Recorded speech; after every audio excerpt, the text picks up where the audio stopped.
വലിയ ലോഡ്ജിന്റെ മാനേജറാണെന്നും പറഞ്ഞ് എളിഞ്ഞു നടന്നാ പോരാ. പോലീസിനെ പാട്ടിലാക്കാനും പഠിക്കണം. അതൊന്നും പറഞ്ഞിട്ട് കാര്യമില്ല. എന്താ ട്രേഡും കേടും പേടിച്ചിരുന്ന കഞ്ഞൂടി മുട്ടും. ഞാൻ അങ്ങോട്ട് വരുന്നു. എനിക്കൊന്ന് ഫോൺ ചെയ്യണം. ആ പറഞ്ഞത് തന്നെ ഞാനും ചെയ്യുന്നത്. ഒന്ന് ക്ഷമിച്ചുന്നില്ലേ? ഹലോ,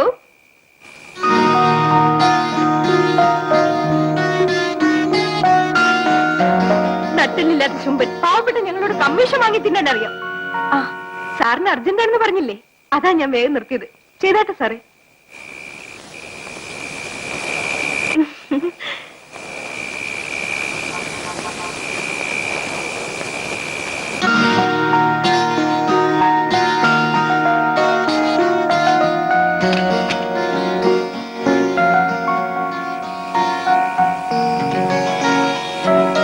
എന്റെ കൂടെ വരുന്നോ? അതല്ലേ നമ്മുടെ ചോറ്. ആട്ടെ, ഏത് ഹോട്ടലാ? ഹോട്ടലല്ല, ഒരു വീടാണ്. വീടും കാടും ഒന്നും പ്രശ്നമല്ല, വരാം. കണ്ട ആപ്പയാണെന്ന് കരുതണ്ട. റേറ്റ് അല്പം കൂടുതലാ. അതെനിക്കും പ്രശ്നമല്ല, ചോദിക്കുന്നതിൽ കൂടുതൽ തരാം. പക്ഷേ ഞാൻ പറയുന്നതെല്ലാം കേൾക്കണം. അതൊക്കെ ഞാൻ ഏറ്റു. വേഗം നടന്നു. വല്ല പോലീസും കണ്ട അവന്റെ വായിലും വായിക്കരി ഇടണം. എന്താ പേര്? സ്വന്തം പേര് ദേവകി. ഹോട്ടലിൽ പോകുമ്പോ റോഷനി നാക്കും. പേരിലും വേണ്ട സാറേ ഒരു പകിട്ട്. ഇനി എന്റെ കണ്ടീഷൻസ് ഞാൻ പറയാം. മോളെ, മോളെ, വാതിൽ തുറക്ക്. അമ്മ വന്നിരിക്കുന്നു. മോളെ, വാതിൽ തുറക്ക്.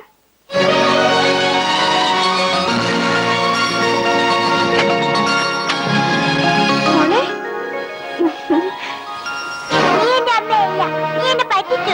പറ്റിച്ചല്ല മോളെ, അമ്മ പറഞ്ഞിട്ടാ ഞാൻ വന്നത്. മോളെ വേഗം അമ്മയുടെ അടുത്ത് കൊണ്ടുവല്ലാൻ. സത്യമായിട്ടും എന്നാ നമുക്ക് വേഗം ഇവിടുന്ന് പോവാ. അതിനു മുൻപ് ഈ അങ്കിളിനെയും കൂട്ടി മോക്ക് ഇഷ്ടമുള്ളിടത്തൊക്കെ ചുറ്റിയടിക്കാൻ അമ്മ പറഞ്ഞിട്ടുണ്ട്. അമ്മ അങ്ങനെ പറഞ്ഞോ? ആ, ഞാൻ എന്റെ കാതുകൊണ്ട് കേട്ടതല്ലേ. അമ്മയ്ക്ക് വരാൻ നേരമില്ല, അതുകൊണ്ട് നിറയെ പണം കൊടുത്തിട്ടുണ്ട്.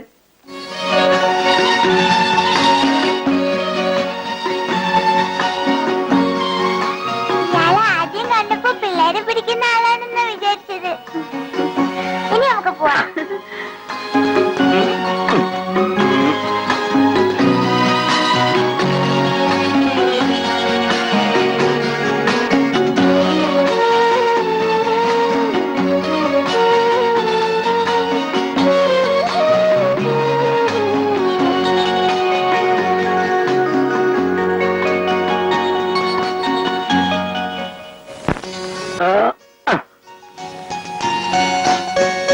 അങ്കിള് നല്ല അങ്കിളാ. എന്റെ അമ്മ പോലും എനിക്ക് ചോറ് വാരി തരൂല. ജസ്റ്റ് മോൾ അങ്കിളെന്ന് വിളിക്കരുത്. പിന്നെ മോള് ചോദിക്കുന്നൊക്കെ വാങ്ങിച്ചു തരാം. എന്നെ അച്ഛന്ന് വിളിക്കാവോ? എന്തിനാ അങ്കിളിനെ അച്ഛന്ന് വിളിക്കുന്നത്? എന്റെ അച്ഛൻ ചീത്തയാ. നല്ല അങ്കിളാ. എടി മണ്ടി, ഇത് നിന്നെ അറിയാതെ കിട്ടുന്ന ഈ സ്നേഹം മതി എനിക്ക്. അതുകൂടെ നീ ഇല്ലാതാക്കരുത്. നിങ്ങളെ വെറുക്കാൻ അവൾക്ക് എങ്ങനെ കഴിഞ്ഞു? പട്ടുപോലത്തെ മനുഷ്യൻ, ഓമനിയായ കുഞ്ഞ്. ഇപ്പോഴത്തെ ഈ ജീവിതം സത്യമായിരുന്നെങ്കിൽ എന്ന് കൊതിക്കാറുണ്ട് ഞാൻ. നിനക്കൊരു ജീവിതം കിട്ടും ദേവകി. ഈ ജന്മത്തോ? ഇല്ല ചേട്ടാ, ജീവിക്കാൻ ഈ തൊഴിലല്ലാതെ എനിക്കൊന്നും അറിയില്ല. അതും ഇനി അധിക കാലമില്ല. നമുക്ക് പോവാ. എങ്ങോട്ട്? അങ്കിളല്ലേ പറഞ്ഞത് ഊണ് കഴിഞ്ഞ് അമ്മയെ കാണാൻ പോകാമെന്ന്. എനിക്കിപ്പോ അമ്മയെ കാണണം. 2 ദിവസം കഴിഞ്ഞു പോവാം മോളെ. നിന്നെ കണ്ട് കൊതി മാറിയില്ല. ഞാൻ സമ്മതിക്കൂല. എന്റെ അമ്മ ഇപ്പൊ കാണണം. ആ ശരി ദേവകി, പുറപ്പെട്ടോളൂ. നിങ്ങൾ എന്താ ഈ പറയുന്നത്? ദേവകി, അമ്മയെ കാണാത്ത കുഞ്ഞിന്റെ വേദന നിനക്ക് മനസ്സിലാവില്ല.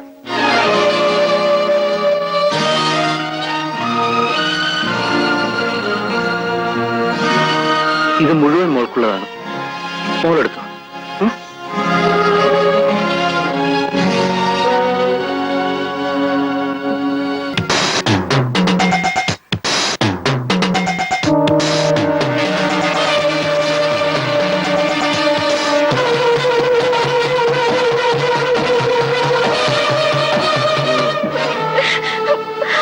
എവിടായിരുന്നേ? ലോഡ്ജെല്ലാം കയറി ഇറങ്ങി. വീട്ടിൽ നിന്ന് പോന്നിട്ട് 2 ദിവസമായി അയൽക്കാർ പറഞ്ഞു. ഞാൻ തോന്നിയെടുത്ത് പോവും.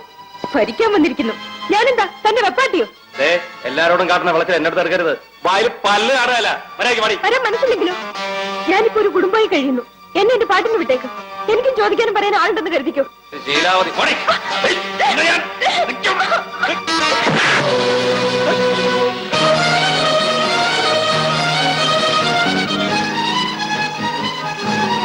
ഇത് 2ാമത്തെ തവണയാ നീ എനിക്ക് കുരുക്കിടുന്നത്. 2 പ്രാവശ്യവും ഞാനായിട്ട് ഒന്നല്ല. ഇവൾ ഇഷ്ടത്തോടെ വരികയാണെങ്കിൽ നീ കൊണ്ടുപോയിക്കും. ഇവന്റെ അടുത്ത് വർത്താനം പറഞ്ഞിരിക്കാൻ ചേട്ടന് വേറെ പണിയില്ലേ? വാ നമുക്ക് പോവാം.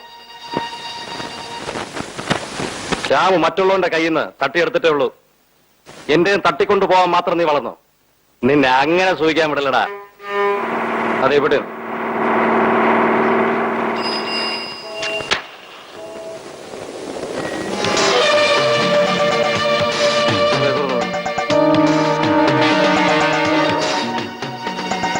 സുധാദേവി, മാനേജിംഗ് ഡയറക്ടർ, സുധാ ഇന്ദ്ര.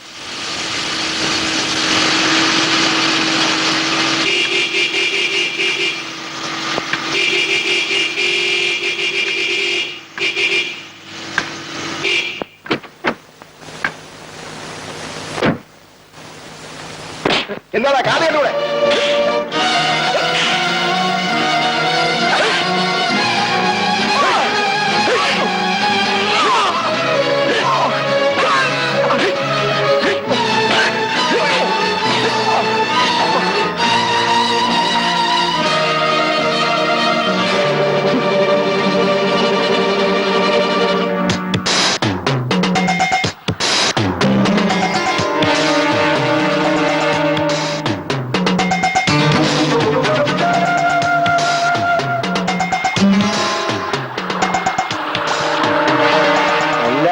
എവിടുന്നാ കുറ്റിയും പറിച്ച്? ആരാ, എന്ത് വേണം? ഒരു ഡ്രൈവറെ വേണോന്ന് കേട്ടു, അതിന് വന്നതാ. ഡ്രൈവർ ആവശ്യമുണ്ടെന്ന് നിങ്ങൾ എങ്ങനെ അറിഞ്ഞു? ഇവിടുത്തെ ഡ്രൈവറെ ഞാനല്ലേ ആശുപത്രി കൊണ്ടാക്കിയത്. പാവത്തിന് ബോധം ഉണ്ടായിരുന്നില്ല. കമാന്നൊരു അക്ഷരം മിണ്ടാത്ത ആ പാവത്തിനും ശത്രുക്കൾ. ആരായിരുന്നാലും ചെയ്തവൻ അനുഭവിക്കും. അത് പിന്നെ പറയണോ ചേട്ടാ? പ്രവൃത്തിയുടെ ഫലം കിട്ടാണ്ടിരിക്കുവോ? ആ, താൻ ഇവിടെ നില്ലേ, ഞാൻ കൊച്ചമ്മയെ വിളിക്കാം.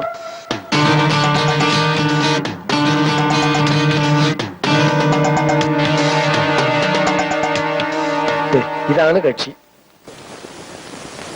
ഇതിനു മുമ്പ് എവിടെയായിരുന്നു? ജയിൽ സൂപ്രണ്ടിന്റെ കൂടെ. എന്താ ഇവിടുന്ന് പോരാൻ കാരണം? അദ്ദേഹം കാർ വിറ്റു. ഈ ജോലി തൽക്കാലത്തേക്ക് മാത്രമാണ്. ഇവിടുത്തെ ഡ്രൈവർ സുഖമായി വരുന്നവരെ. അറിയാമേ, അയാൾ വരുന്നതിന് മുമ്പ് ഞാൻ വേറെ ജോലി കണ്ടുപിടിച്ചോളാം. അമ്മാവാ, കാറിന്റെ താക്കോൽ കൊടുത്തേക്കു. ഒന്നുകൂടെ അന്വേഷിച്ചിട്ട് പോരെ മോളെ. എന്തന്വേഷിക്കാനാ? ജയിൽ സൂപ്രണ്ടിന്റെ കൂടെ ഉണ്ടായിരുന്ന ആളല്ലേ. ഇവിടെ തൽക്കാലത്തേക്കല്ലേ ഉള്ളൂ. ഡ്രൈവിംഗ് ഒക്കെ എങ്ങനെ? നന്നായി ഓടിക്കും. എന്നാലും ഒന്ന് കാണണല്ലോ. ഈശ്വര.